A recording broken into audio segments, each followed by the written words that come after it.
اپنی مثال آپ ہیں۔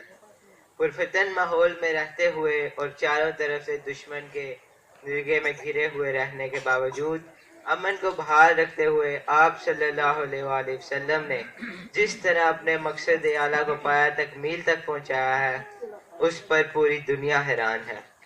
اور خطبہ حجۃ الوداع اسی سلسلے میں ایک بہت اہم کڑی ہے۔ آپ صلی اللہ علیہ وآلہ وسلم نے واضح کر دیا کہ اسلام میں کسی بھی عصبیت الثانیت سے کوئی تعلق نہیں۔ انہی خیالات کو مقالے میں پیش کریں گے طلحہ احمد۔ ان سے درخواست ہے کہ اسٹیج پر تشریف لیں۔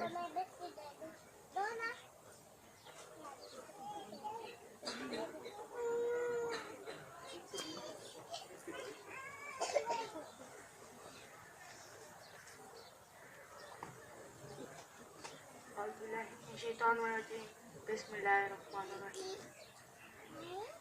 محترم انکل قاضی مقصود احمد عظیمی صاحب، محترمہ آنٹی سیما عزیز عظیمی صاحبہ، بزرگوں اور میرے عزیز ساتھیوں، السلام علیکم۔ آج کے اس مبارک پروگرام میں میں آج آپ کی توجہ اس طرف مبذول کروانا چاہتا ہوں جس سے روح گردانی کی وجہ سے آج ہم لوگ دنیا میں ذلیل و خوار ہو رہے ہیں۔ یاد رہے، کسی بھی ادارے یا فارم کا ایک منشور ہوتا ہے اور وہی منشور اس کے لیے اس کے مقدر کا تعین کرواتا ہے۔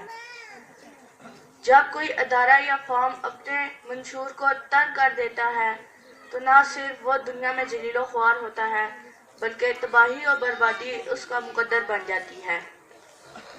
اسی طرح ہم امت مسلمہ کا بنیادی منشور نبی علیہ السلام کی حیات طیبہ اور ان کی بتائی ہوئی تعلیمات ہیں۔ ویسے تو ان کی پوری حیات ہی ہماری رہنمائی کا ذریعہ ہے، البتہ حضور علیہ السلام کا آخری حج کا خطبہ ان کی تعلیمات کا نچوڑ ہے اور اس کے ہر نقطے میں ہدایت اور رہنمائی موجود ہے۔ آئیں اس خطبے کے بنیادی نکات کو ایک مرتبہ دہرا لیں۔ ہجرت کے 10ویں سال جب حضور علیہ السلام نے حج کا ارادہ فرمایا، لوگوں کو جب پتہ چلا کہ حضرت محمد صلی اللہ علیہ وسلم حج کے لیے مدینہ سے مکہ تشریف لے جا رہے ہیں تو مدینہ منورہ اور عرب کے دیگر شہروں کے مسلمان حج کے لیے تیار ہو گئے۔ حضرت محمد صلی اللہ علیہ وسلم مسلمانوں کے ہمراہ حج کے لیے مدینہ سے مکہ تشریف لائے۔ حضرت محمد صلی اللہ علیہ وسلم نے مناسک حج ادا کیا اور 9 ذی الحج 10 ہجری کو جب سورج ڈال گیا تو آپ صلی اللہ علیہ وسلم اپنی اونٹنی قصوہ پر سوار ہو کر میدان عرفات میں تشریف لائے۔ وہاں حضرت محمد صلی اللہ علیہ وسلم نے اپنا تاریخی خطبہ دیا جو خطبہ حجۃ الوداع بھی کہلاتا ہے۔ حضرت محمد صلی اللہ علیہ وسلم نے اپنے خطبے میں دین کی تعلیمات کا نچوڑ اس طرح بیان فرمایا کہ وہ رہتی دنیا تک نوع انسانی کے لیے مشعل راہ ہے۔ حضرت محمد صلی اللہ علیہ وسلم نے بہت بڑے اجتماع سے فرمایا، اے لوگو، میری بات غور سے سنو، کیونکہ شاید اس سال کے بعد اس مقام پر میں تم سے دوبارہ نہ مل سکوں۔ اے لوگو، اللہ تعالیٰ فرماتا ہے، ہم نے تمہیں ایک مرد اور ایک عورت سے پیدا کیا اور تمہارے قبیلے اور خاندان اس لیے بنائے تاکہ تم ایک دوسرے کو پہچان سکو۔ بلا شبہ اللہ تعالیٰ کے نزدیک سب سے زیادہ عزت دار وہ ہے جو سب سے زیادہ متقی ہے۔ اسی لیے کسی عربی کو کسی اجمی پر اور کسی اجمی کو کسی عربی پر فضیلت نہیں، اسی طرح کسی کالے کو کسی گورے پر اور کسی گورے کو کسی کالے پر فضیلت نہیں۔ اے لوگو، آج اس مہینے کی جس طرح تم حرمت کرتے ہو اسی طرح ایک دوسرے کا ناحق خون نہ کرنا اور کسی کا مال لینا تم پر حرام ہے۔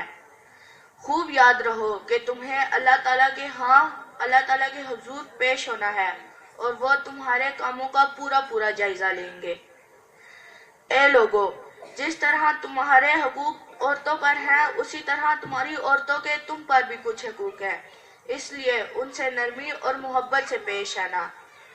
غلاموں سے اچھا برتاؤ کرنا، جیسے تم کھاتے ہو ویسا ان کو کھلانا اور جیسے تم کپڑے پہنتے ہو ویسے کپڑے ان کو پہنانا۔ اگر ان سے کوئی خطا ہو جائے اور تم معاف نہ کر سکو تو انہیں اپنے سے جدا کر دینا۔ کیونکہ وہ بھی اللہ تعالیٰ کے بندے ہیں۔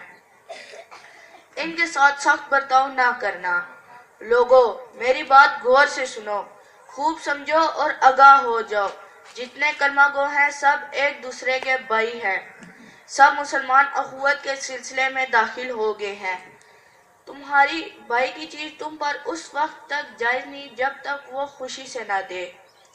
خبردار، جاہلیت کی تمام رسمیں میرے قدموں کے نیچے کچل دی گئی ہیں۔ زمانے جاہلیت کے تمام خون معاف ہیں۔ خبردار، نا انصافی کو پاس مت آنے دینا۔ میں نے تم میں ایک ایسی چیز چھوڑی ہے کہ اگر تم اسے مضبوطی سے پکڑے رکھو گے تو اس پر عمل کرو گے تو کبھی گمراہ نہ ہوگے۔ وہ چیز اللہ تعالیٰ کی کتاب قرآن ہے۔ میرے بعد کوئی نبی نہیں اور تمہارے بعد کوئی نئی امت نہیں۔ خبردار،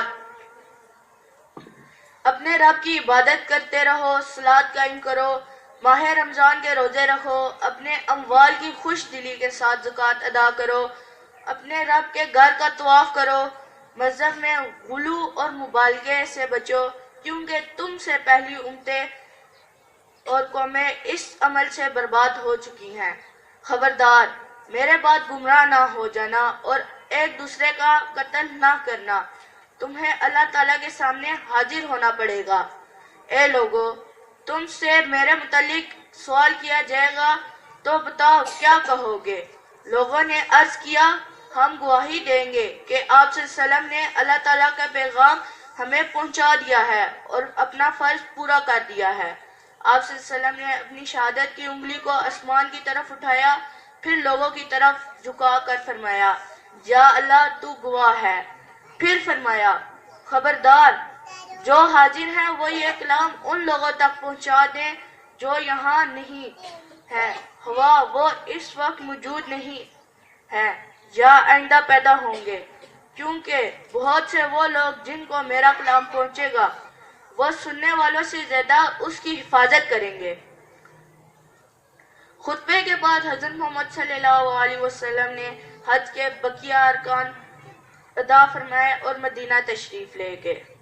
ساتھیوں، ہمیں چاہیے کہ ہم حضور علیہ السلام کے اس خطبے کو اپنی زندگیوں کا حصہ بنا لیں اور ان کی بتائی ہوئی باتوں پر عمل کریں۔ اللہ تعالیٰ ہمیں ان کی تعلیمات پر صدقے دل سے عمل کرنے کی توفیق عطا فرمائے۔ آمین۔